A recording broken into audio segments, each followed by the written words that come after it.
এখানে একজনে বলছে পূজনীয় বান্ধব বন্ধন অহিংসা পরমধর্মের পালে। আসলে এটা হচ্ছে আহিংসা পারামা ধাম্মাং, পালিটা এরকম হয় আসলে অনেকটা। হ্যাঁ, পালি আর বাংলা অনেকটা কাছাকাছি। তো আরেকটা হচ্ছে পূজনীয় ভান্তে বন্দনা নিবেন। আমি এক ভিক্ষুর কাছ থেকে শুনেছি তরকারি লবণ সেকে দেখে যদি ভিক্ষুদের দেওয়া হয়, মানে একটু খাওয়ার খেয়ে যদি দেখে সেই ব্যক্তি পেতকুল উৎপন্ন হয়। এটা কতটুকু সত্য এই তো জানার আগ্রহ প্রকাশ করছি।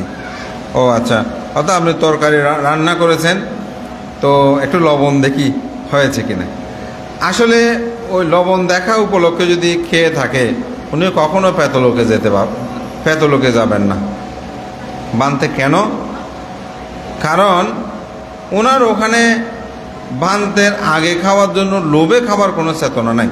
সেটা হচ্ছে জিনিসটা কেমন সেটা একটু দেখার জন্য।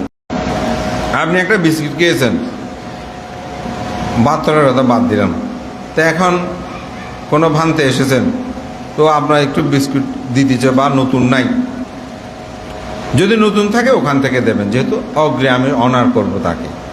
কিন্তু যদি না থাকে ছিঁড়েছেন ওখান থেকে দেন, কিন্তু মনে শ্রদ্ধাটা রাখবেন।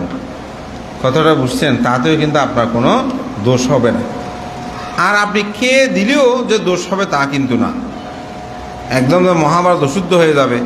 তবে হ্যাঁ, লোভ করে যদি আপনি খান, না অমুককে দেওয়ার আগে আমি আবার লোভ করে খাবো, তাহলে কিন্তু লোভচিত্তগত কারণে গিয়ে তার নিম্নগামী হওয়ার সম্ভাবনা আছে। পূজনীয় বান্তে আমরা সবাই জানি প্রাণী হত্যা মহাপাপ। যদি মাথার উকুন হয়, হ্যাঁ, না চাইতে প্রাণী হত্যা করতে হয়, এটা উপশমের কি করণীয় যারা আগ্রহ প্রকাশ। না ঠিক আছে, এটা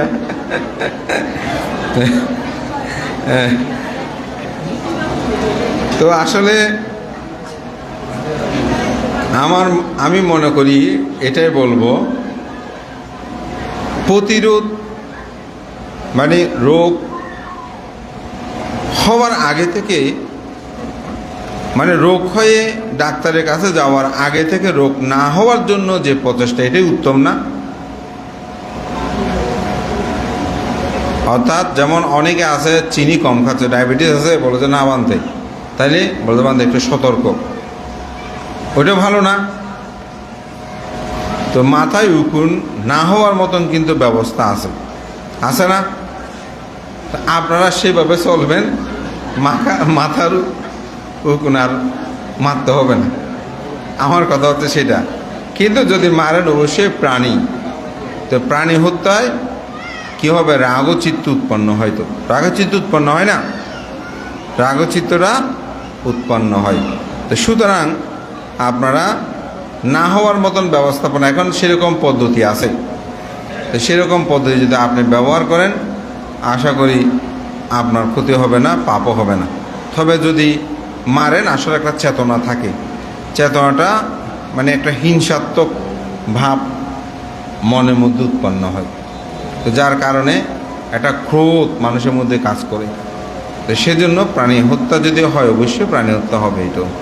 তবে না হওয়ার মতন ব্যবস্থাটা সহজ আমার মনে হয়, এত কঠিন বিষয়টা নয়।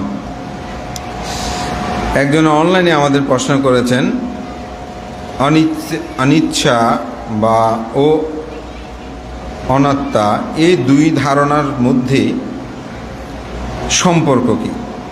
আত্মা না থাকলে তৎকর্ম ফল কিভাবে কার্যকর হয়? এটা অনিচ্ছা মানে অনিত্য। তো যাহা অনিত্য তাহা হচ্ছে কি? দুঃখ। যাহা দুঃখ তাহা হচ্ছে অনাত্মা, আমার নয়। তো আমার নয় মানে আত্মার কথা, মানে মনেরই। তো মন যদি না থাকে বা আত্মা যদি না থাকে, তাহলে কর্মফল কিভাবে কার্যকর হয়? কথাটা একটু গভীর না?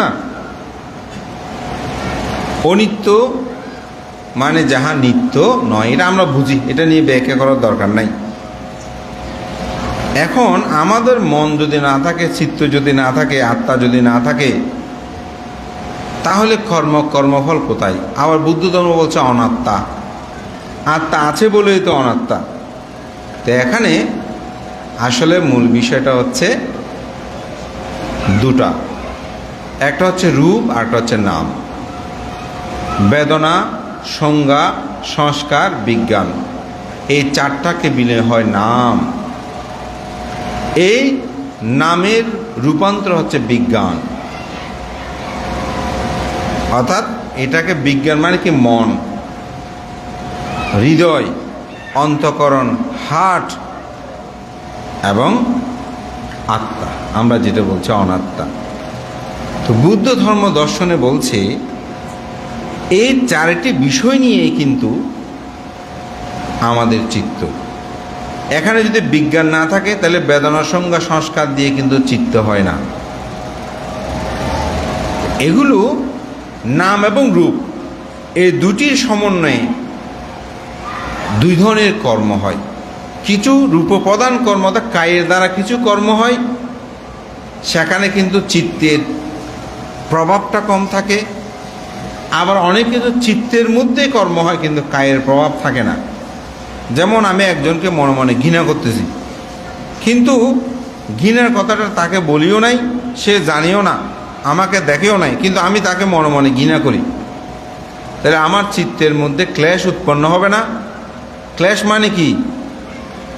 দুঃখ, দুঃখ উৎপন্ন হবে না? যেমন এখানে বসে আছেন, দেখবেন আপনি একজনকে পছন্দ করেন না। কেন পছন্দ করেন না হয়তো সেটা আপনি জানেন, কিন্তু যখন সে কোথায় পুরস্কৃত হচ্ছে, কোথায় সুনাম হচ্ছে, কোনো কিছু হচ্ছে, আপনি মনে মনে জ্বলতেছেন না? এখন কেন? আপনি তো তাকে আঘাত করেন নাই, কিছু করেন নাই, কিন্তু এরপরও কেন মনে মনে? কারণ ওই চিত্তের মধ্যে আপনি তার প্রতি ক্লেশ, অর্থাৎ ঘৃণা, হিংসা আপনি জাগ্রত রেখেছেন, যার কারণে আপনার মধ্যে দুঃখটা উৎপন্ন হচ্ছে। এখানে কি কাইয়ে কোনো কর্ম করেছে? কাইয়ে তো কোনো কর্ম করে নাই। আবার সুখও পাওয়া যায়। কীরকম? যেমন আপনি একজনের খুব মঙ্গল কামনা করেন, যেমন আমাদের মধ্যে ধরেন একজন নায়ককে আপনি খুব পছন্দ করেন, কিন্তু নায়কের সাথে আপনার জীবনে কোনো দেখা সাক্ষাৎ হয় নাই, তাকে আপনি কোনোদিন টাচও করেন নাই, কিন্তু মনে মনে তাকে খুব পছন্দ করেন। সে যখন একটি অ্যাওয়ার্ড পেল, আপনি কি করলেন? খুশি হয়ে গেলে, আনন্দ পেলেন না? কেন? খাইয়ের দ্বারা তো কোনো কর্ম হয় নাই, মন দ্বারা যে আমি তাকে পছন্দ করি। ঠিক আমাদের কর্মফলগুলো এখানে এই নামের উপর নির্ভরশীল, যেটাকে আমরা আত্মা বলছি বা রূপ বলছি। এটা দোনোটা কিন্তু এখানে আছে। কারণ রূপ অবলম্বন ছাড়া নাম থাকে না, রূপ ছাড়া নাম থাকতে পারে না। এটা একটার সাথে একটা ওতপ্রোতভাবে জড়িত। তো এখন মানুষ যখন এই কর্মফলগুলো ভোগ করে, তখন কর্মফলের কিন্তু কিছু নিয়ম আছে। আমার সব মনে পড়ছে না, তবে কয়েকটা বলছি। একটা হচ্ছে ঋতু নিয়ম। আপনার কর্মফলটা কখন আপনি ভোগ করবেন? এখন কর্ম করেছেন, এখন ভোগ করবেন কথা নাই। যেমন কিছু গাছ আছে, আপনি এখন রোপণ করেছেন, এখন ফল পাবেন না, সেই ফলটা আপনি 1 মাস পরে পাবেন, আর কিছু 5 বছর পরে পাবেন, আর কিছু 10 বছর পরে পাবেন। একটা নিয়ম আছে না? এটাকে বলা হয় ঋতু নিয়ম, অর্থাৎ বিজ্ঞান। কিন্তু বিজ্ঞান বেদনা, সংজ্ঞা, সংস্কার, আর 3টা জিনিসের সংযোগ আছে। তো আপনি 3টা জিনিসকে মিলে যদি আবার একসাথে আত্মা বলেন, তাও ঠিক হবে না, কারণ বিজ্ঞানেই শুধুমাত্র আত্মা। এই বিজ্ঞানটা আরও 3টা জিনিসকে অবলম্বন করে, 4টা জিনিসকে অবলম্বন করে। রূপের কথা বাদ দিলাম, সেটা হচ্ছে বেদনা, সংজ্ঞা, সংস্কার। এইটা সব মিলে তখন হয়ে যায় চিত্ত, নাম। যার কারণে আপনি একা আত্মা বলেন, আমার আত্মা আছে, এটা বলা যাবে না। তাহলে অনাত্মা কেন? কারণ এই 4টার সাথে সম্পর্কযুক্ত বিদায়, নামসহ সংযুক্ত বিদায়, আসলে এটা অনাত্মা। সেই জন্য বুদ্ধ আত্মা আছে এটা স্বীকার করে না। কারণ আত্মা শুধু বিজ্ঞান একা হয় না। এটা আবার যদি পঞ্চ উপাদান স্কন্ধকে ভাগ করি, বিভাজন করি, তখন সেটা হবে। তো যিনি প্রশ্ন করেছেন, তিনি যদি বেদনা, সংজ্ঞা, সংস্কার এই 3টে বিষয় বুঝে, তাহলে আমার ব্যাখ্যাটা তিনি সহজে বুঝতে পারবেন। আর যদি তিনি শুধু এমনি অনাত্মা কি সেটা জানার জন্য প্রশ্ন করে, তাহলে এটা বুঝবেন আমার ব্যাখ্যাটা। কেন বুঝবে না? কারণ এখানে আবার বেদনা মানে অনুভূতি। বেদনা মানে কি? অনুভূতি। যেমন আমি এই ফুলটা দেখেছি, খুব সুন্দর, এটা কি পেয়েছি? অনুভূতি। বেদনা মানে কিন্তু ব্যথা নয়, বেদনা মানে কি? অনুভূতি। খুব সুন্দর কেন বলেছি? সংস্কারের কারণে। কারণ আমি কালো ফুলও দেখেছিলাম, অর্থাৎ মরা ফুলও দেখেছিলাম, ভালো ফুলও দেখেছি। যদি দুটো না দেখতাম, সংস্কার না থাকতো, তাহলে আমি বলতে পারতাম না, ঠিক না? আমি দেখেছি বলে বলছি এটা ফুলটা খুব ভালো। বলেছি না ফুলটা কি খুব ভালো? সংস্কার। তাহলে অনুভব হয়েছে সংস্কার, পূর্বজন্মের সংস্কার বা পূর্বে দেখেছি, সেটাকে আমি নিগেট করতে পেরেছি। বেদনা সংস্কার। তো সংস্কারটা কেমন করে পেরেছি? সংজ্ঞায়িত করেছি। কি সংজ্ঞায়িত? এটা ফুল। আমি কি করেছি? এটা সংজ্ঞায়িত করেছি। কি? এটা ফুল নাম দিয়েছি, সংজ্ঞায়িত করেছি। তাহলে বেদনা সংজ্ঞা, সংজ্ঞায়িত করেছি কেন? যদি এটা আমি জানি বলে। কিসের কারণে? বিজ্ঞান। ওই যে আত্মা যেটা বলছে বিজ্ঞান, বিজ্ঞানের কারণে আমি এটাকে অনুভব করেছি। যদি চেতনাটা উৎপন্ন না হতো আমি বলতে পারতাম। যেমন অনেক মানুষের দেখা যায় পিঠে রক্ত পড়তেছে, কিন্তু উনি সব কাজ করতেছে। হেই, তোমার এখানে রক্ত কেন? সেইভাবে হাত দিল, ও রক্ত। এতক্ষণ পরে কেন সে বলতে পারলো? আসলে কি তার কাটাটা ছিল না? ছিল। রক্ত পড়তেছে তো ছিল। আরেকজনে বলার পরে যখন হাত দেওয়ার সাথে এত বলতো, ঠিক তো রক্ত হয়েছি, কি ব্যথা, কিরকম আমার যন্ত্রণা লাগছে। এতক্ষণ যন্ত্রণা লাগে নাই? বলেন, লাগে নাই? লেগেছে তো, কিন্তু এতক্ষণ কেন বলতে পারে নাই? কারণ ওখানে বিজ্ঞান, বিজ্ঞান সেটাকে জানে, চিত্ত সেটা জানে নাই।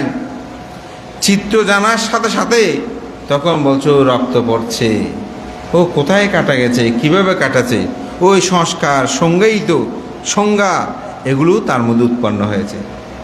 তাহলে চিত্ত শুধু থাকলেই যে আত্মা হয় তা কিন্তু না, তার সাথে বেদনা, সংজ্ঞা, সংস্কার, বিজ্ঞান, এই চারোটা মিলে। আবার এই চারোটা মিলে শুধু হয় না,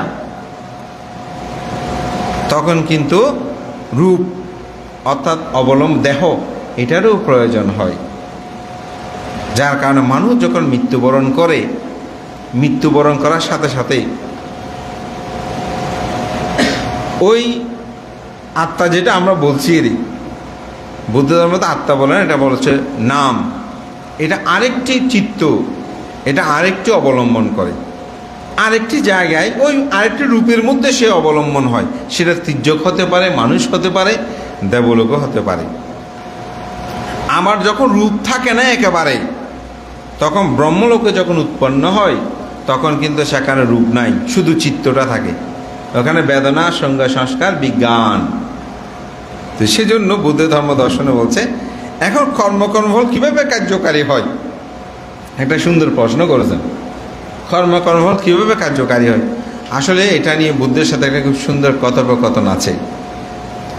বলছে, বুদ্ধ বলছেন, এই গাছটা তুমি দেখেছো, একটা নারিকেল গাছ। বলে যে কোন ফল দেবে তুমি জানো? বলছে না। আচ্ছা, দেবে একটা সময়, ঋতু নিয়মে। তো নারিকেলগুলো কোথায় আছে? এটা কি গাছের গোড়াতে আছে, গাছের মাঝখানে আছে, নাকি ঢালে আছে, নাকি আগাতে আছে, নাকি একেবারে মাটির নিচে আছে? ওখান থেকে ওই নারিকেলগুলো আসবে। বলতে কোথায় আছে এটা বলা যাবে না, কিন্তু ঋতু নিয়ম যদি ঠিক থাকে, গাছ যদি ভালো থাকে, তাহলে একটা না একটা সময় কিন্তু নারিকেল আসবে, আসে না? তো আসার পূর্বে সেগুলো কোথায় থাকে? বলে যে সেগুলো কোথায় থাকে যেমন বলা যায় না ঋতু নিয়মে আসবে, ঠিক কর্ম এবং কর্মের ফল এটি মানুষের মধ্যে বিদ্যমান থাকে। কোথায় থাকে সেটা না, কিন্তু এটা একটা না একটা সময় সে ঋতু নিয়মের মতো করে তা ফল প্রদান করে। এই জন্যই অনাত্মা হলেও কর্মফল তাকে ভোগ করতে হয়। তো এটা নিয়ে আলোচনা করলে অনেক বিষয়ের সময় লাগবে, প্রশ্ন উত্তর পড়বে। হ্যাঁ, বসবাসের শেষে অষ্টমী তিথিতে প্রশ্নোত্তর পর্বে পূজনীয় ভান্তের প্রতি আমার প্রশ্ন নির্বাণ সম্পর্কে। শ্রোতাপতি চকিতগামী অনাগামী অরহত এই চারি স্তর লাভ করে মানুষ মরণের আগে অর্থাৎ জীবিত অবস্থায় কিন্তু নির্বাণ লাভ করে মানুষ মরণের পরে। পূজনীয় ভান্তের প্রতি আমার প্রশ্ন, প্রাণবায়ু শেষ হয়ে গেলে মানুষ নির্বাণ গেল নাকি স্বর্গে গেল নাকি নরকে গেল, বুঝবে কেমন করে? হ্যাঁ, আসলে এটা মৃত্যুর পরে জীবনটা বড় রহস্যময়। এটা কোথায় গেছে এটা বলাটা অনেক কঠিন এবং এটা এত সহজ নয়। এখনও পৃথিবীতে এটা নিয়ে বহু চিন্তা গবেষণা, বহু কথা, বহু ধর্ম পৃথিবীতে এখনও বিদ্যমান। তো বুদ্ধ ধর্ম যেটা বলে সেখানে শ্রোতাপত্তি স্থগিতগামী অনাগামী অরহত্ব যখন লাভ করে আসলে নির্বাণ লাভ হয়। নির্বাণ কিন্তু দুই প্রকার, একটা হচ্ছে অনুপাদেশেষ নির্বাণ, একটা হচ্ছে সোপাদেশেষ নির্বাণ। তো যখন আপনি অরহত হবেন এই জন্মে তখন আপনি নির্বাণ লাভ করেছেন। এটাকে বলা হয় কোন নির্বাণ? সোপাদেশেষ নির্বাণ। অর্থাৎ নির্বাণ বলতে আসলে চিত্তটা বিশুদ্ধ, লোভহীন, দেশহীন, মোহহীন। আজকে আমি সদ্য বনভান্তের একটা বই পড়ছিলাম দুপুরে একটু করে, এত ভালো লাগছে ভান্তের দেশনাটাই। ভান্তে বলছে এই শব্দ আর্যদন সম্পর্কে বলতে গিয়ে, তা আমি এটা পড়তে পড়তে ভাবছিলাম না এই শব্দ আর্যদন নিয়ে একদিন দেশনা করা উচিত। তা আজকে আধা ঘন্টা বলছে, 1 ঘন্টা বলে ফেলছি যে আসলে ভালো হয়েছে এই বিষয়টা একটু বিস্তারিত বলতে পারলাম। তো ভান্তের একটা কথা আমার খুব হৃদয় স্পর্শ করেছে। তো ভান্তে সেখানে বলছে যখন এগুলো আমাদের আপনাদের সবার জানা, কিন্তু আমার কেন জানি না মনে ভালো লেগেছে কথাটা। বলে যে মানুষ যখন লোভহীন হয়, দেশহীন হয়, অর্থাৎ হিংসাহীন হয়, মোহহীন হয়, তখন এই মানুষটা সদ্ধর্মের ময় জীবন যাপন করে এবং তার জীবনের এখানেই সার্থকতা হয়, এখানেই অকুশল সমূলে নিরুদ্ধ হয়। তিনি 31 লোকভূমির মধ্যেও আর কোনো কুশলও তিনি করে না, অকুশলও তিনি করে না। তো নির্বাণটা হচ্ছে সেরকম, একটা হচ্ছে আপনি ইহজীবনের নির্বাণ সুখটা আপনি পাবেন, আর দেহ অবয়বের একটা দুঃখ আছে। এটা আমি আরও একটু বিস্তৃত বললে ভালো হতো, তবুও বলছি। আমাদের কাছে 8টি দুঃখ আছে। কয়টি দুঃখ? কি? সার্বজনীন দুঃখ এগুলো: জন্ম দুঃখ, জরা দুঃখ, ব্যাধি দুঃখ, মরণ দুঃখ। এই 4টে হচ্ছে কায়ীয় প্রধান, রূপ প্রধান, এগুলো রূপকে বেশি অবলম্বন করে। আর 4টে হচ্ছে মনোপ্রধান, মনের মধ্যে এগুলো আগে উৎপন্ন হয়। কি? অপ্রিয় সংযোগ দুঃখ, প্রিয় বিয়োগ দুঃখ, স্ফুটবস্তর যা চায় তাহা না পাওয়ার দুঃখ, পঞ্চ উপাদান স্কন্ধ দুঃখ। এই 4টা হচ্ছে চিত্ত প্রধান, এগুলো মনে উৎপন্ন হয়। এগুলোর জন্য দেহ লাগে না, মনে উৎপন্ন হয়। তখন এই 4টি চিত্তের দুঃখ সমূলে বিনাশ হয়ে যায়। এখানে লাভ অলাভ, যশ অযশ, নিন্দা পঞ্জা, সুখ দুঃখ, এগুলো কোনো কিছু তাকে স্পর্শ করতে পারে না। এটাকে বলা হয় ফুট্টাসা লোকাধাম্মেহি চিত্তাং ইয়াসানা কাম্পাতি। অষ্টলোকধর্মের মধ্যে তার চিত্তটা বিচলিত হয় না, তখন তিনি অরহত। কিন্তু তার অপর 4টি দুঃখ থাকে: জরার দুঃখ, ব্যাধির দুঃখ, মরণ দুঃখ, জন্মের দুঃখ। শরীরে এই 4টা দুঃখ থাকে।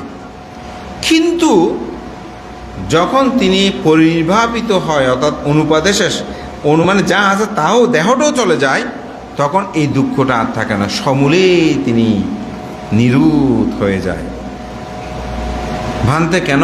আমরা যারা অরহত নামে নাম শুনেছি, ওনাদেরকে হাসপাতালে নিয়ে গেছে শুনেছেন। বাংলাদেশে বলেন, থাইল্যান্ডে, যেমন থাইল্যান্ডে থাংফুলুং সিহাদো ভান্তে, উনি অরহত হিসেবে কিন্তু খ্যাত ছিলেন। তো ওনাকে হাসপাতালে নিয়ে গেছে, সারা বাংলাদেশ পৃথিবীতে প্রচার হয়েছে। তা আমি চিন্তা করতেছি অরহতের তো কোনো দুঃখ থাকে না, দুঃখ আছে তাই তো ওনাকে হাসপাতালে নিয়ে গেছে, তাই না? হাসপাতালে এমনি যাবে না কে মানুষই, দুঃখ উৎপন্ন হয়েছে বলে হাসপাতালে নিয়ে গেছে, রোগ তো অরহত হলে তো এটা থাকার কথা না। আমার মনে মনে একটা সন্দেহ আসলো, সেটা সত্যি। এটা আমি অনুসন্ধান করতে গিয়েই আসলে এই সত্যটা, বুদ্ধের সত্যটা আমি আবিষ্কার করলাম। আমি না, বইয়ে ছিল, ওখান থেকে আমি পেয়েছি, আমি আবিষ্কার করলো বলে তো ভুল হবে, বুদ্ধ এটা আবিষ্কার করেছেন। তা আমি সেটা দেখলাম যে আসলে কায়ের দুঃখটা অর্থাৎ শরীরের দুঃখটা থাকবে, তবে এই শরীরের দুঃখ আপনাকে স্পর্শ করতে পারবে না। কেন পারবে না? কারণ আপনার চিত্ত জানে এই শরীর জরাগ্রস্ত, এই শরীর ব্যাধিগ্রস্ত, এই শরীর মৃত্যুর অধীন। এটা যখন জানে তখন তাকে দুঃখ আর স্পর্শ করতে পারে না। এই জন্য নির্বাণ হচ্ছে পরম সুখ। আর মানুষ মৃত্যুর পরে স্বর্গ নরক কোথায় এটা আসলে বলা সম্ভব না, তবে কিছু লক্ষণ আছে। এটা পঞ্চনিমিত্তের কথা বলা হচ্ছে। যেমন কিছু মানুষ আজীবন ধর্ম করেছে, মৃত্যুর সময় অনেকটা বলা যায় মানে কথা বলে বলে মারা গেছে। অনেক সময় এরকম হয় না, অনেকে বিদায় নিয়েছেন, অনেকে বলছেন যে হাসপাতালে হোক যেখানে হোক মৃত্যুবরণ করুক, যে দেখা গেল অনেক সময় মুখমণ্ডলটা একটু প্রসন্ন দেখা যায়, মানে চেহারাটা মনে হচ্ছে এখন ঘুমাচ্ছে। এই ধরনের কিছু লক্ষণ কিন্তু অনুমান, এটা আমি নিশ্চিত বলবো না। তারপর অনেক সময় বলছে এই মৃত্যুর সময় আমি ফুল দেখতেছি। যেমন আমাদের এক দাদু, আমার ওনার কথাটা মনে পড়ে, আমার বাবার কাছ থেকে শুনেছি। এই অষ্টমী অমাবস্যার হয়েছে না প্রবরণা পূর্ণিমার দিন, উনি যখন শিলাদি গ্রহণ করে, শিল ত্যাগ করে, প্রবরণার পরের দিন উনি পুণ্যদান করতেছে। তো ইদাঙ্গ ইয়াতিনের মতো বলতে বলতে এভাবে নিচে হয়ে পানি ঢালে না, এভাবে পানি ঢেলেছেন। তো পানি ঢালতে নিচে হয়ে ঢালতেছেন, ঢালা শেষ হলো, সবাই উঠে গেছে, এখন উনি উঠতেছে না কেন? তো পাশে যাচ্ছিল সে, বা উঠো না, কি শেষ হয়ে তো এরকম, এভাবে হাত দেওয়ার সাথে সাথে উনি ঢুলে পড়ছেন, ওখানেই ওনার মৃত্যুটা ঘটেছে। তো এগুলা একটা মানুষ চিন্তা করেন, এটা আমার বাবা থেকে শুনেছে যে আমার দাদুর যে মানে মৃত্যুটা কেমন। তো অনেকে আছে এরকম, যেমন ভান্তারা সূত্রপাত, চিত্ত প্রসন্নতা এরকম। যেমন আমাদের একজন ভান্তে, আমি বলি আমার উনি উপাধ্যায় ছিলেন শ্রদ্ধেয় সংগ্রাম শাসনশ্রী মহস্তবী, উনি হাসপাতালে। তো আমি ছিলাম না, আমি তখন ওখানে যাইনি। তো উনি বলছে আমি বোধহয় বেশিক্ষণ আর বাঁচব না, আমাদের বিক্রয় তোমরা আর এইসব করে একটু সূত্রপাঠ করো। এই সূত্রপাঠ করো বলতে বলতে সূত্রপাঠ শুনতে ওনাদের সূত্রপাঠ চলা অবস্থাতে শেষের দিকে পরে দেখতেছি উনি আর নাই। তা আপনি এই মৃত্যুগুলোকে কি ঊর্ধ্বগামী বলা যায় না? আমি নিশ্চিত বলবো না, তবে একটা কথা অনুমান করে বল। যেমন একটা মানুষের চলাফেরা দেখে আমরা বলি ওনার বংশগৌরব খুব ভালো হতে পারে, এরকম আমরা বলি না? এরকম অনেক সময় হয়, এই জন্য মৃত্যুর পরেটা বলাটা অনেক।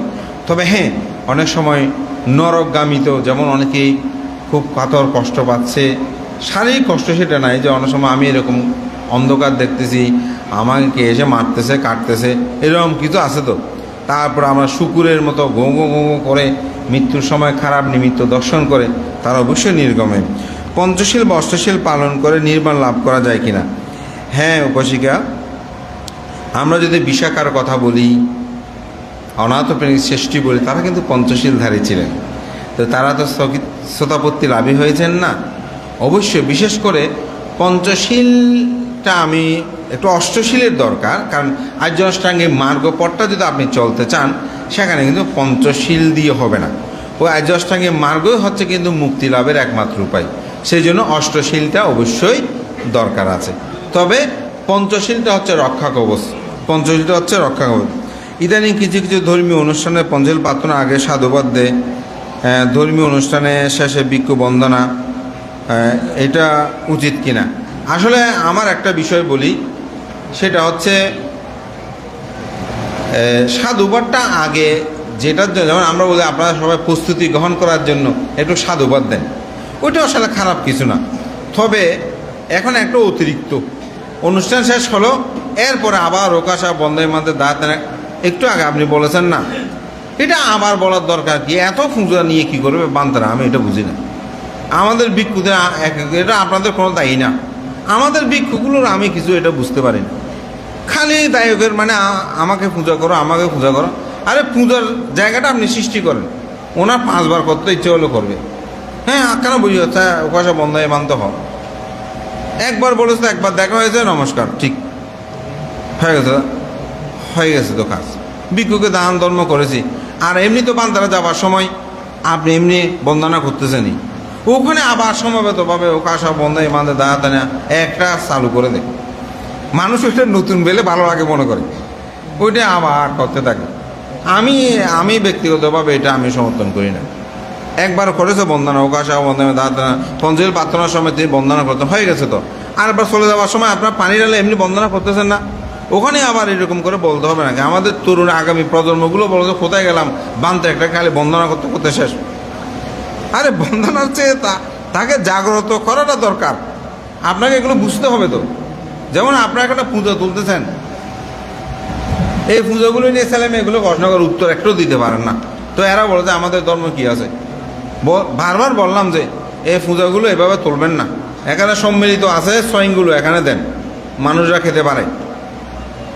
দিলেন এত বড় থাল একটা, ওইগুলো পরিষ্কার করতে করতে আমাদের বান্দার সয়ং খাওয়ার পরে হজম হয়ে যায় 1 ঘন্টা পর্যন্ত পরিষ্কার করতে। সত্যি তো এগুলো হজম হয়ে যায়। আমি ওদেরকে দেখি না, কামে জমে যে এরকম অবস্থা। তারপরে তেলে মেলে ওখানে 2-3 দিন পরিষ্কার পরে তারপর টাইলসগুলো পরিষ্কার হয়। তারপরে এখানে তো এখন ফেলা যাচ্ছে না, গন্ধে ড্রাম ভর্তি করে রাখতে হয়। বুদ্ধ মন্দিরের অবস্থা একটা খারাপ। আমরা এত কথা বললেও শুনবে না। এত বড় পূজা তলা একটা দিতে পারলে মনে করো আমি স্বর্গে চলে গেছি। তো এখন এগুলো বারবার কয়বার বলবো আমরা? আসলে এগুলো বলতে গেলে আসল কথাটার মধ্যে অনেক সময় থাকা যায় না। তো সেই জন্য বলবো, আমার দৃষ্টিকোণে এতবার বন্দনা করার দরকার নেই। একবার বন্দনা করেছেন, শেষ। যাবার সময় তো এমনি বলতে, আবার ওকাশা বন্ধ মানতে বলে আরেকটা ক্ষমা পারত না, আবার বানতে আবার আবিবাদানা বলবে। মানে এমনি ওদের যেটা আছে সেটা রক্ষা করতে পারতেছি না ছেলে মেয়েদেরকে, ঠিক না? ওরা তো এখন আগেকার আমরা যেভাবে হাত নামিয়ে নমস্কার করতেন, এখন ছেলে মেয়েগুলো করে বলেন তো? করে না তো, করবে না। এত সময় ওদের নাই, এত সময় ওদের নাই। আমি যেমন আমি অন্যান্য বছর কিন্তু অনেকক্ষণ দেশনা করতাম, আমি এবার আমাদের দেশনা আগামীবার আরও কমাই ফেলবো। কারণ বুঝতে হবে সময়ের একটা মূল্য মানুষের এখন। তো আজকে একটু শেষ দিন প্রশ্ন উত্তর হয়তো হয়েছে, নানা তো 6টা শেষ করে দিতাম। বুঝতে হবে এটা স্বাভাবিকভাবে মানুষকে। এখন একটার পর একটা ওদেরকে আমরা সংযুক্ত, যারা আসে তারাও আসবে না। আমি একটা আজকে কথা বলি, কোরিয়াতে বুদ্ধ ধর্ম আজকে পিছিয়ে যাওয়ার অন্যতম একটা কারণ, সেটাকে ওরা কঠিন করে রাখছে। একবার প্রেয়ার করবে যে ঘন্টা খানিকে নাকু করে, তখন তরুণ যারা ওরা আর বিহারে যায় না। যেমন আমার একটা ধর্মশিক্ষা, আমি 5টায় 30-এর মধ্যে শেষ করতে চাই, তাও আগে তো 1 ঘন্টা শেষ হয়, একটু রোল কল করি ওই জন্য। এখন আরে একবার বন্দনা করেছে তো ওকাশা বন্ধনের মাঝে দাঁড়াতে না বলে, ওখানে আবার কেন অনুষ্ঠানটা শেষ হওয়ার পর আবার করতে হবে? খালি কি পূজা নিতে জগৎ শেষ? অবশ্যই অনেকগুলো প্রশ্ন এখন তো আগে সব সময়, কিন্তু সময়ের ব্যাপার। আমি একাই যদি এত প্রশ্ন করি অন্যরা সুযোগ পাওয়া। আমাদের উপাসিকা ধন্যবাদ, আমাদের উপাসিকা মীরাবর, উনি কিন্তু পালি থেকেই মাস্টার্স করেছেন আমাদের উপাসিকা আমার জানা মতে। উনি খুব ভালো প্রশ্ন করেছেন। আসলে ভালো মন্দ এটা ন্যায়বোধ থেকেই জাগ্রত হয়। এই জন্য বুদ্ধ ধর্মের একটা অসাধারণ বিষয় আছে। সে বিষয়টা হচ্ছে কি, আপনি যদি না জানেন, আজকে একটা শ্রুতিধন বলেছি না, শ্রুতিধন এই প্রশ্নের উত্তর ওখানে আছে। শ্রুতিধন অর্থাৎ আপনি ভালো মন্দটা যদি না জানে ব্রেনে, কিভাবে আপনি নির্ণয় করবেন যে এটা ভালো এটা মন্দ? এই জন্য এটা ইনপুট আমরা যেটা বলি, কম্পিউটার যেমন কোনো একটা বিষয় ইনপুট করে ডাটাটা ওখানে দিতে হয়, তারপর এটা কাজ করে, ঠিক আমাদের মধ্যেও সেটা ব্রেনে ইনপুট করতে হবে ভালো কোনটা মন্দ কোনটা। এই জন্য মানুষের উন্নতি স্বীকৃতিতে তিনটা জিনিসের প্রয়োজন। একটা হচ্ছে পূর্বজন্মের সংস্কার, কিছু কিছু সংস্কার আছে কিন্তু পূর্বজন্মের, এটা এই জন্মের শিক্ষা প্রয়োজন হয় না, অনেককে আপনি দেখবেন। আরটা হচ্ছে সৎ লোকের সংস্রব, ওই যে ন্যায়বোধটা যেন তার মধ্যে আসে। আরটা হচ্ছে আত্মপ্রচেষ্টা। তো সেজন্য আপনি যদি ভুল পথে থাকেন, ভুলের অন্ধকারে থাকবেন। যেমন অঙ্গুলিমাল ন্যায়বোধটা বুঝতে পারেনি, সে অন্ধকারটা জেনেছে, সে পথে চলে গেছে। আবার বুদ্ধ যখন তাকে ন্যায়বোধটা দিল, তখন সে পথে ধাপমান হলো। এই জন্য অবশ্যই পারপার্শ্বিক কিন্তু ন্যায়বোধটার এবং ভুল শুদ্ধটা কাজ করে আমাদের ব্রেন। বানতে বন্দনা কোনো বুদ্ধের মূর্তিতে মাথা নেড়া, আবার কোনো মূর্তিতে মাথার উপরিভাগে চুলের স্তূপ দেখা যায় গুটি গুটি অবস্থায়। বুদ্ধ যখন একজন, তাহলে এত পার্থক্য কেন? উজ্জ্বলিনী বড়ুয়া, মা ভবন, বাইট সিঙ্গেল। হ্যাঁ, আসলে বুদ্ধ যখন পরিনির্বাপিত হয়েছেন, তার প্রায় 600 বছর পর্যন্ত সময় কোনো কিন্তু আপনার বুদ্ধ প্রতিবিম্ব বা বুদ্ধ মূর্তি ছিল না। তো বুদ্ধের 32 মহাপুরুষ লক্ষণ, সেখানে বুদ্ধের যেমন মাথাটা একটু উঁচু করে আছে না, এটা তো বুদ্ধিস্ট, এটাকে বলা হয় বুদ্ধিস্ট, মানে মাথা ঠিক মাছে এটা। অর্থাৎ বুদ্ধির যে প্রজ্ঞা আছে এটা দেখানোর জন্য এটা শিল্পী তার মনের মাধুরী মিশিয়ে চিত্রিত করেছেন। আপনি বার্মাতে যাবেন, দেখবেন বার্মার বুদ্ধগুলো সব বার্মিস চেহারা একটু। আপনি মঙ্গোলিয়া যাবেন, মঙ্গোলিয়া টাইপের। আমাদের ভারতবর্ষে যাবেন, ভারতবর্ষের টাইপের। নেপালে যাবেন, একটু নেপালের টাইপের। শ্রীলঙ্কায় গেলাম, দেখলাম একটু শ্রীলঙ্কাদের টাইপের। অর্থাৎ বুদ্ধ যেহেতু মূর্তি পূজার আমাদের বৌদ্ধ ধর্ম দর্শনে ছিল না, কিন্তু পরবর্তী সময়ে বিশেষ করে গান্ধারা শিল্প যখন বিস্তার লাভ করে, তখন বলে যে ওনারা যখন এরকম করে, আমরাও তো বুদ্ধকে মূর্তি তৈরি করে পূজা করতে পারি। এইভাবে পূজাটা এসেছে। এই জন্য আমরা বন্দনার সময় বুদ্ধাং প্রতিবিম্বাং বন্দামি বলি না, আমরা বলি কি বুদ্ধাং বন্ধামি। এটা মাত্র সিম্বল, প্রতীক। এই অর্থে যেমন আপনারা মসজিদে দেখবেন, মসজিদে যখন নামাজ পড়ে, নামাজটা কিন্তু সেজদাতে তারা আল্লাহকে, ঠিক না? কিন্তু ওখানে মসজিদের একটা গম্বুজের মতন একটা জায়গা থাকে, যেখানে যিনি প্রধান ওখানে উনি দাঁড়ায় বা ওখানে উনি থাকেন। অর্থাৎ এটা একটা সিম্বল, এটা একটা প্রতীক। এটা আপনি বুদ্ধ প্রতিবিম্বর ছাড়া বাইরে যে আপনি বন্দনা করলে বন্দনা হবে তা না। যেমন আমরা অন্য সময় গাড়িতে উঠেছি, ওখানে ইতিবিশ্ব ভাগবান আমি বলে বন্দনা করছি না, হচ্ছে না, হবে তো। কোনো জায়গায় আপনি বেড়াতে গিয়ে ওখানে কোনো বুদ্ধ মূর্তি প্রতিবিম্ব কিছু নেই, ওখানে আপনি বন্দনা করছেন, বন্দনা হবে না? অবশ্যই বন্দনা হবে। তো সুতরাং এটা আসলে ওই এক একজন শিল্পী এক একভাবে মিশিয়ে, মানে মাধুরী মিশিয়ে তিনি বুদ্ধকে সেটা এঁকেছেন। হিন্দু ধর্ম বৌদ্ধ ধর্মের মধ্যে পার্থক্য, অবশ্যই পার্থক্য আছে। বৌদ্ধ ধর্ম কেন শান্তির ধর্ম? বুদ্ধ রোগ মুক্তি, কিন্তু উপাসক চুন্দের অন্ন গহনে কেন রক্ত আমাশয় রোগে আক্রান্ত? আসলে এখানে তিনটা প্রশ্ন। প্রথম হচ্ছে বুদ্ধ ধর্ম, হিন্দু ধর্ম হচ্ছে ব্রহ্মলোক পর্যন্ত, আর বৌদ্ধ ধর্ম হচ্ছে নির্বাণ পর্যন্ত। এখানে একটা পার্থক্য। আর হিন্দু ধর্মের মধ্যে আপনি কিছু কালচার নিয়ে কিন্তু ধর্মের পার্থক্য হয় না। যেমন হিন্দুরা টিপ দেয়, আপনিও টিপ দেন, এই অর্থে হিন্দু ধর্ম বৌদ্ধ ধর্মের মিল হয় না। হিন্দুরা ভাত খায়, আমিও ভাত খাই, তাই বলে কি হিন্দু ধর্ম আর বৌদ্ধ ধর্ম এক হবে? মুসলিমরাও ভাত খায়, আমরাও ভাত খাই, মুসলিমরা বলবে আমাদের ধর্ম এক হবে। পৃথিবীতে কিছু বিষয় আছে জেনারেল হয়, এটা আমার আপনার সবার মধ্যে মিল থাকবে, এটা স্বাভাবিক। তো কিছু মিল এরকম হিন্দুদের সাথে আমাদের আছে, কিন্তু ধর্মীয়গতভাবে হিন্দুদের সাথে আমাদের কোনো মিল নাই। কারণ হিন্দুরা হচ্ছে ব্রাহ্মণ্যবাদ, তো মহাব্রহ্মা সাক্ষাৎ পেলে তাদের মুক্তি হবে, এবং তার আরাধনা করলে, পূজা করলে তিনি আপনাকে মুক্তি দেবেন। আমি যতটুকু হিন্দু শাস্ত্র জানি অতটুকু বলছি। কিন্তু বুদ্ধ ধর্ম এবং তাদের সৃষ্টিকর্তাটাও কিন্তু হিন্দু ধর্মে বলছে কে? ব্রহ্মা। কিন্তু বৌদ্ধ ধর্মে এই ধরনের কোনো সৃষ্টিকর্তা নাই। বৌদ্ধ ধর্ম বলছে আপনি আপনার সৃষ্টি, আপনি আপনার সৃষ্টির নিরোধ। সুতরাং কারো উপর নিয়ন্ত্রণ নেই। আপনাকে আপনি কষ্ট পাচ্ছেন সেটাও আপনার, সুখ পাচ্ছেন সেটাও আপনার। আপনি এখানে শাক্যমণি বুদ্ধের কাছে এসে প্রার্থনা করে পেয়েছেন, ফল পেয়েছেন, আসলে শাক্যমণি বুদ্ধ দিচ্ছে তা না, এটা আপনার কর্মে আপনি পেয়েছেন। অর্থাৎ সব কিছু আপনার উপর নির্ভরশীল। সেজন্য বৌদ্ধ ধর্ম আর হিন্দু ধর্মের মধ্যে পার্থক্য আছে, এটা এক নয়। বৌদ্ধ ধর্ম কেন শান্তির ধর্ম? পৃথিবীতে সব ধর্ম শান্তি, কেউ অশান্তির ধর্ম বলে না, প্রত্যেক ধর্মগ্রন্থের মধ্যে শান্তির ধর্ম বলে।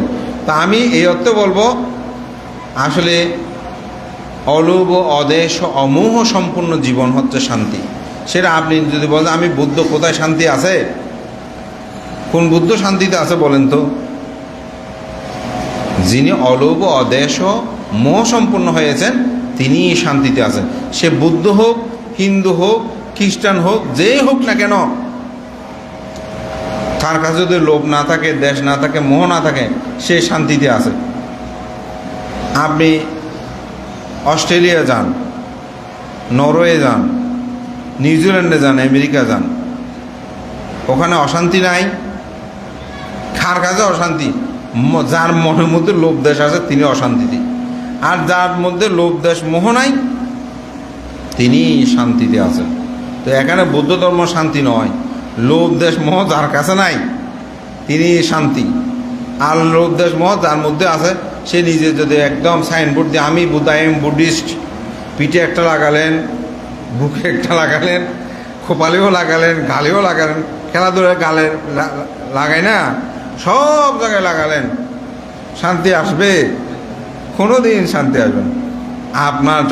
আপনার যত লোভ কম, দেশ কম, মোহ। আমাদের একজন শ্রদ্ধালঙ্কার বানতে ছিল, মারা গেছেন নানুপুরে, গৌতম বিহারে। তো বানতে প্রায় সময় দেশের একটা আমার খুব ভালো লাগে, হদবা ইতর মাইয়া বালা, যার মন বালা ইতর মাইয়া বালা, যার মন বালা ইতর বউ বালা, যার মন বালা ইতর ওরি বালা, যার মন বালা এ সমন বালা, যার মন বালা সে বানতেও বালা, সে ভিক্ষুও ভালো। হতে যার মন খারাপ, বানতেইবও খারাপ, বৈশাখীবও খারাপ, শ্রমণীবও খারাপ, বউও খারাপ, মাইও খারাপ, ও খারাপ। তো ভান্তের কথাটা আসলে খুব সুন্দর কথা, যে মন ভালো হলে বৌদ্ধ ধর্ম শান্তি, ইসলামও যদি মন ভালো থাকে ইসলাম শান্তি, হিন্দু ধর্মে মন ভালো থাকলে হিন্দু শান্তি, খ্রিস্টানের যদি মন ভালো থাকে খ্রিস্টান শান্তি, ইহুদিরা যদি মন ভালো থাকে ইহুদি শান্তি। মন ভালো হচ্ছে প্রধান। আমরা পৃথিবীতে এটা শ্রেষ্ঠ ধর্ম, ওটা অমুক ধর্ম, আমি বলবো যত কথা লিখুক এগুলো লিখে যদি আপনি ওখানে একটু করে লিখেন আপনি অশান্তি, তাহলে সে দেখবেন তেলে বেগুনে আপনাকে আবার লিখতে শুরু করবে। শান্তি আছে? সেই শান্তিতে আছে? শান্তিতে নাই। তো যার মন ভালো সেই যেন শান্তি পায়, তার ধর্মই জগতে শ্রেষ্ঠ। শ্রদ্ধেয় ভিক্ষু সংঘ, ধর্মপ্রাণ উপাসক উপাসিকাবৃন্দ, আমার কথা দীর্ঘ না করে, এটা অবশ্য অনেকটা শেষ কথা বলা যায়। আর প্রবারণার দিন হয়তো ফানুস উত্তোলন অমুক সমুখে আনন্দে 6টা না, আমাকে 5:30 থেকে এসে বলে বান্ধব তাড়াতাড়ি শেষ করেন, ফানুস উত্তোলন করতে হবে, সবাই পাগল হয়ে যাবেন। তো যাই হোক, আমি বলবো আমার দেশনা দীর্ঘায়িত করছি না। আজকে অনেকগুলো বিষয় আলোচনা হয়েছে। তো কিছু কিছু বিষয় আছে যে আসলে যদি বিস্তারিত আলোচনা করা যায় হয়তো আরও বেশি আপনাদের ভালো লাগতো, কিন্তু সময় তো নেই। তাই আমার কথা দীর্ঘায়িত না করে আপনাদের সকলের মঙ্গল সুখ কামনা করে, খুব ভালো ভালো কিছু আপনারা প্রশ্ন করেছেন, আমার আসলে খুব ভালো লেগেছে। তো আমি মনে করি এভাবেই আমাদের জিজ্ঞাসা অন্তর জগতে জাগ্রত হোক, সবার মধ্যে প্রকৃত অনিত্য দুঃখ অনাত্মা জ্ঞান উৎপন্ন হোক, এবং আগামী দিনগুলোতে আমরা যেন ভালো মানুষ হই, সৎ মানুষ হই। এবং সর্বশেষ আমার একটা নিবেদন, আমাদের একজন উপাসকে নিবেদন করে বানতে, আমাদের ছেলে মেয়েগুলো এখন অনেকে বিপদগামী হচ্ছে। তা আমি বলবো ওনার কথার আলোকে আমাদের মা বাবারা, পরিবারেরা প্রতিদিন যেন অন্তর্পক্ষে 10 মিনিট, 20 মিনিট, আধা ঘন্টা, কমপক্ষে পারলে 1 ঘন্টা আপনাদের ছেলে মেয়েদেরকে নিয়ে একসাথে বন্দনা করবেন, একসাথে একটু ধ্যানে বসবেন। যদি না করেন, চারিপাশে যেরকম অবস্থা, নিজেদেরকে রক্ষা করা খুব কঠিন হবে, কঠিন হবে, কঠিন হবে। তো এখন বিপন্ন এই মানবতার সময়ে আমি মনে করি আমাদেরকে অবশ্যই একতা ঐক্যবদ্ধ থাকতে হবে এবং সবাই সাবধান হবেন। চলাফেরা কথাবার্তা, বিশেষ করে আমাদের মা বোনরাও, আপনারা দেখছেন খাগড়াছড়িতে এখন কি ঘটনা ঘটছে, বড় হৃদয় বিদারক যে নারীদের চলাফেরাগুলো আপনারা খুব সংযত হবেন এবং যে কোনো জায়গায় যাওয়ার ক্ষেত্রে সাবধানতা অবলম্বন করবেন, এই আমার হচ্ছে আবেদন। এবং সাথে সন্তানগণকে ধর্মীয় শিক্ষায় শিক্ষিত করেন। যেমন বিভিন্ন ক্লাস স্কুলের জন্য আপনারা ধাপমান, তো সেক্ষেত্রে তাদেরকে ধর্মীয় আবরণটা যদি দিতে পারেন, আমি মনে করি পরিবারে আপনার শান্তি পাবেন। সকাল সন্ধ্যা বসে যদি দুই বেলায় ধ্যান করতে না পারেন, অন্তপক্ষে সন্ধ্যায় হলেও আপনার একটু আনাপনা স্মৃতি হলেও করবেন। 5 মিনিট 10 মিনিট বসলে একটা চিত্তের চঞ্চলতা এগুলো হলো কমবে। সবার কাছে এই আহ্বান জানিয়ে আমার নাতি দীর্ঘ ধর্মকথা এবং প্রশ্নোত্তর পর্বে ধর্মদেশনা এখানে শেষ